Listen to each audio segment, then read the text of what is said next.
Buenas noches, profesor. Mi nombre es Warner Ávila Soto.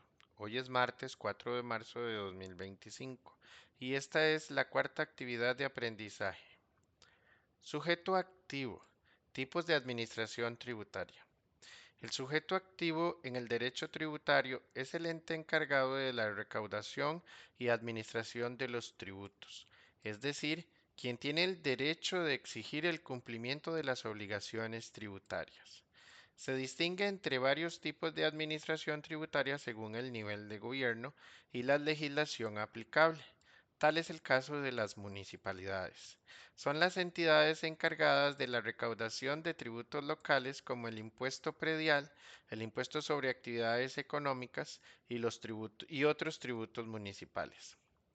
Otro tipo de administración tributaria son los órganos adscritos al Ministerio de Hacienda. Los órganos están encargados de la administración de tributos nacionales. Por un ejemplo claro es la Administración Tributaria Central, que se ocupa de la recaudación de impuestos como el IVA, el impuesto sobre la renta, entre otros.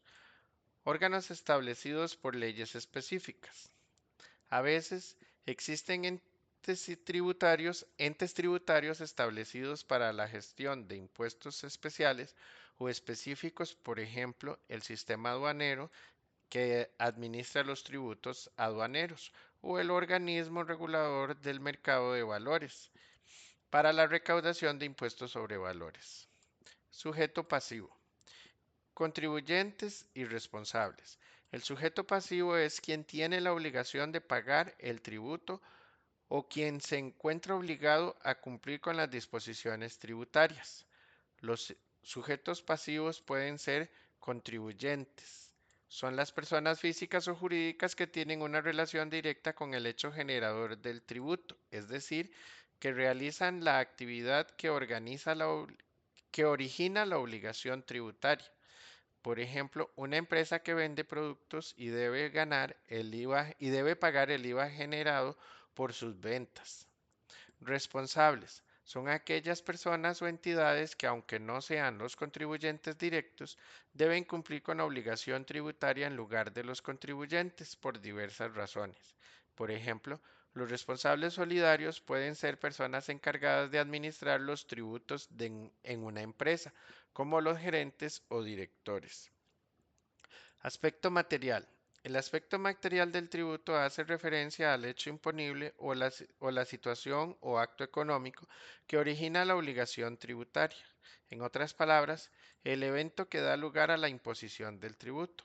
Por ejemplo, en el caso del impuesto sobre la renta, el hecho imponible es el ingreso o ganancia obtenida por el contribuyente. En el caso del IVA, el hecho imponible es la venta o prestación del servicio. Aspecto espacial. El aspecto espacial está relacionado con la jurisdicción o el ámbito territorial dentro del cual se aplica el tributo, es decir, define dónde se genera la obligación tributaria. Dependiendo de la legislación, un tributo puede ser aplicable dentro de un territorio específico, como una municipalidad, una provincia o a nivel nacional.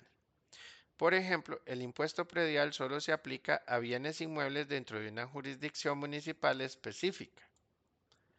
Aspecto temporal. El aspecto temporal se refiere a los momentos o periodos en los que se deben pagar tributos. Esto implica el nacimiento de la obligación tributaria, las fechas de vencimiento y plazos para presentar declaraciones y efectuar pagos. También puede referirse a la permanencia en el tiempo de ciertos tributos como un impuesto anual o mensual. Nacimiento de la obligación tributaria. El nacimiento de la obligación tributaria ocurre en el momento en que se produce el hecho generador del tributo. Este momento se establece por la ley y puede variar dependiendo del tipo de tributo. En términos generales, la obligación tributaria nace cuando se realiza el acto o evento que el sistema tributario reconoce como causante del tributo. Por ejemplo, la obligación de pagar el IVA nace cuando se realiza una venta de bienes o prestación de servicios. Exigibilidad. La exigibilidad de la obligación tributaria es el momento en el que el tributo se convierte en exigible para el sujeto pasivo, es decir, Es cuando el tributo debe ser reclamado por la administración tributaria y pagado por el contribuyente. La exigibilidad de los tributos puede estar relacionada con el vencimiento de un plazo para el pago o con una acción administrativa que autorice el cobro. Perdón. Aspecto cuantitativo. Tributos fijos o tributos variables. Tributos fijos. Son aquellos cuyo monto es constante y no depende de las variaciones en la actividad económica del contribuyente. Un ejemplo del tributo fijo sería el impuesto predial, que se paga en una cantidad fija dependiendo del valor catastral del inmueble. Tributos variables son aquellos cuyo monto varía según ciertos parámetros del contribuyente, como ingresos, ventas o rentas. Un ejemplo típico del tributo variable es el IVA, cuya cuantía depende del precio de los bienes o servicios vendidos. Normas de no sujeción. Las normas de no sujeción son disposiciones que establecen excepciones o situaciones en las cuales no se aplica el tributo a ciertos actos o situaciones que en principio serían objeto de tributación. Estas normas definen los actos en que se produce el hecho imponible. Por ejemplo, ciertos bienes de servicio pueden estar exentos del IVA por disposición expresa de la ley, o puede haber exoneraciones o beneficios fiscales para ciertos grupos de contribuyentes, como las organizaciones sin fines de lucro. Muchas gracias.